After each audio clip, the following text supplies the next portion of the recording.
Pengalaman lae arak sopok cerita le Indonesia. Ngeritaan sopok nelayan derek. Lek sopok jelo, ia lalu tipak laut. Sulun-sulun arak sinar emas kesait lek pemalesne. Karena ia berangan mele sugih berdue. Terusangnya ngentek sinar emas ino sampai luwe lek perauna. Terus sampai sele kena berat bandaran perahu. Pasna ingat dirina wah berat lalu perauna kanca ia wah keselam.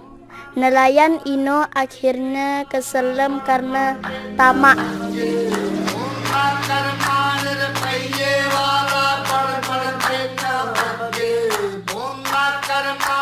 It hasn't always looked like this. Sharks were once nothing but bycatch here. Then fins became money, and at the beginning of the 21st century, Indonesia was the world's leading shark producer.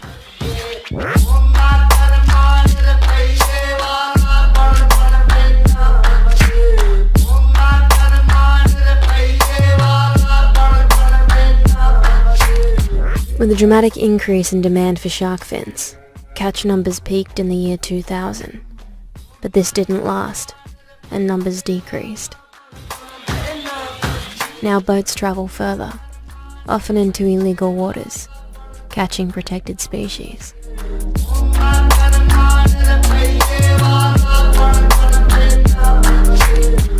But the low income of the fishermen involved means any restrictions on what they can catch would have serious impacts on families and communities.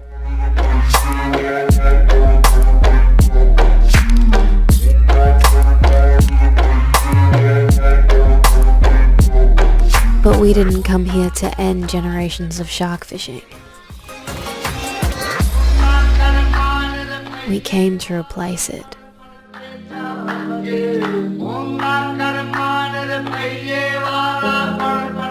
We came to offer the fishermen the one thing powerful enough to rival a multi-million-dollar shark trade.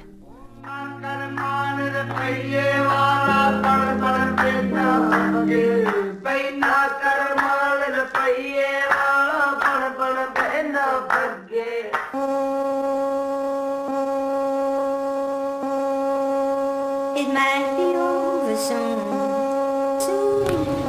The biggest thing, if there is sharks, is just to not look sad about it. Okay. Yeah, just pretend that you're stoked and you've never seen a shark before in your life. Where you gonna look for confirmation? I've been here many times before, but today is different. We have to find a shark fisherman and ask if we can use his boat. We are accompanied by a translator. He tells us to smile and never show sadness over the sharks. If we do, they will stop us filming. It might be over soon.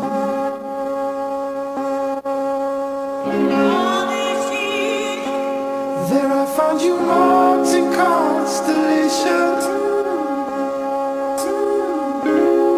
There isn't ceiling in our garden. Have you ever seen anything like this before? And they're like huge. They're into what we saw like while we were diving. It's sad actually. It's really sad. I've seen something I've never seen before. I've seen it in documentaries before, but looking at the process of sharks coming off a fishing boat and being auctioned off and being finned and cut into pieces, and not just sharks, stingrays. All kinds. Tiger sharks, leopard. What's the other one? Whaler. And then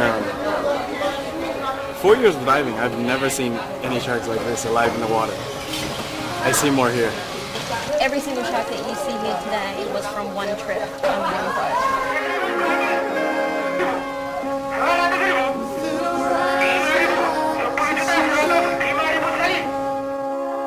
It might be over soon. We pretend to be a group of surfers. They have no idea why we are here. Team member Mark, from China, started a conversation with the captain of a boat unloading He sharks. was quite open, actually. Well, I'm sorry. Yeah. I mean, he's quite outspoken about what he does with where he fishes the sharks. He told me he fishes them near Australia, and then he doesn't pay the fishermen that much. He pays them $8 million for every 2 weeks for each trip. $8 million for 2 weeks. Yeah, is that a lot? No, it's nothing. So and that's on the boat for 2 weeks. The shark fisherman gave us a price equal to $100 Australian a day. The next day, we would become the first tourists to step foot on his boat.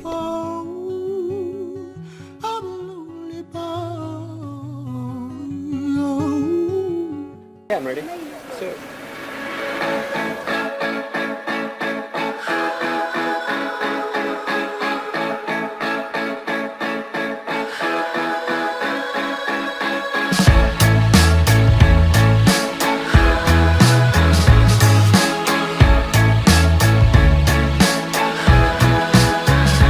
We're floating on top of beautiful coral reef with crystal clear water. 5 minutes from our orbit starts.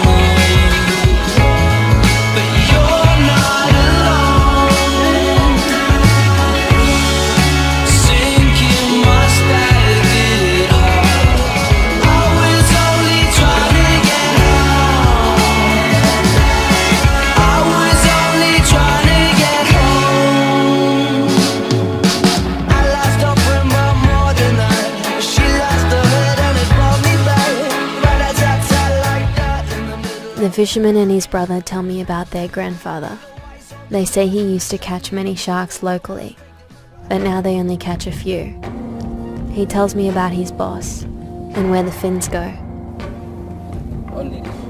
Odie has been fishing sharks his entire life, and I have no idea if he will walk away from that for tourists. It felt like it was us against the entire shark trade.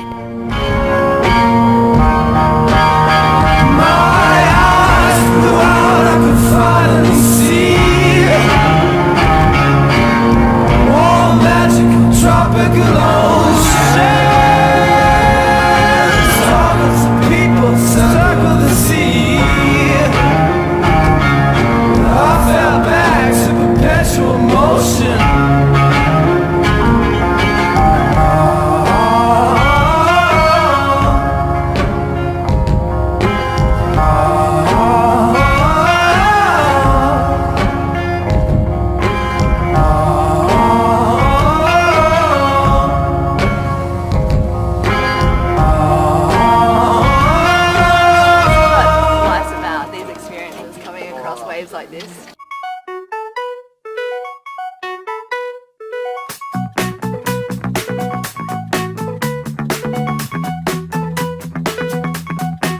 I'm coming in out to shake your head,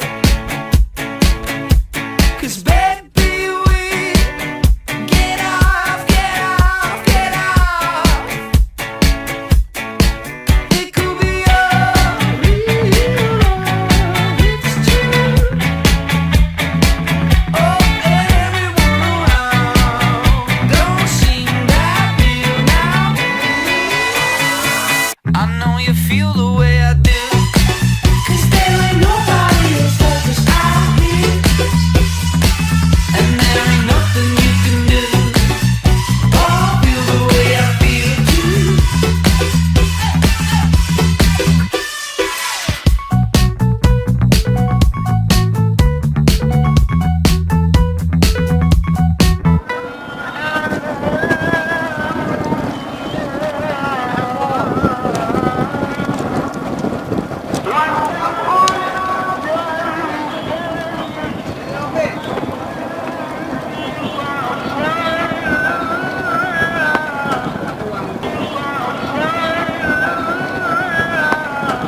The shark fisherman we've been on the boat with has just invited us to lunch at his house. Yeah, yeah. Yeah, yeah. You say you love me. Oh, girl, you do. You know you do. You did, you do. say you want me. So it's actually the first time anyone's ever surfed there, and basically no visitors, no tourists, nobody has ever been around here, onto this island, into his home, onto that wave, just the local kids. So it's kind of crazy because we're 20 minutes away from one of the busiest surf spots in the whole world over in Bali, but there are places around here that are literally still undiscovered. Like you said, no one's been here before. Everyone comes and attacks the fishermen, but not one person has ventured out to actually see where they live and what they rely on and how much that shark fishing actually gives them food for their family. And the wave today was so good. I'm like a beginner, but I was able to catch some waves today.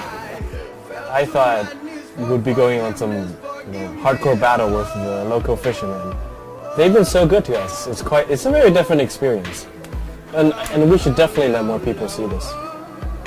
What's the name of your shark fin restaurant that we've all worked at and that's how we know you? Kai Fong Lok. They just invited us into their house and fed us, and they're the most amazing people. And I'm just overwhelmed, really. Yesterday we saw the most healthy reef. We surfed a wave that nobody's ever surfed, no foreigner has ever come and surfed, and have seen the most beautiful sights. And it's all so close to everything that happens at the village.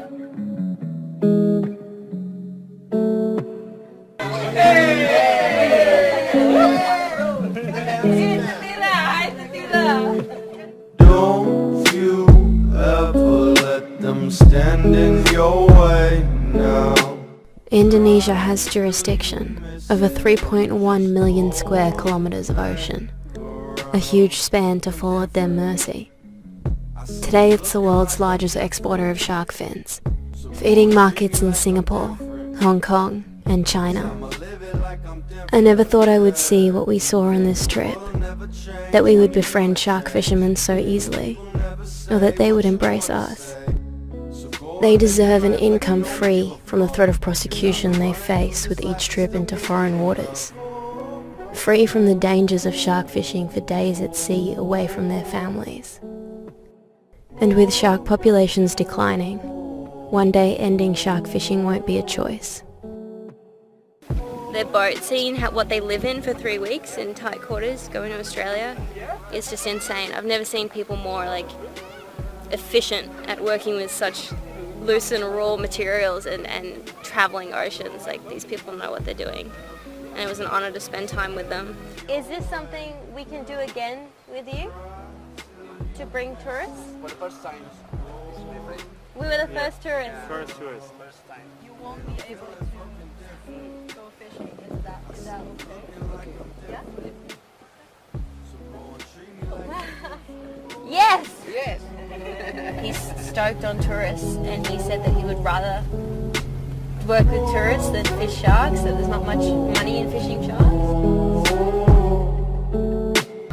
Oh, let's go home and drink Bington. A small change in a seemingly endless war. But this war isn't against the men feeding their families.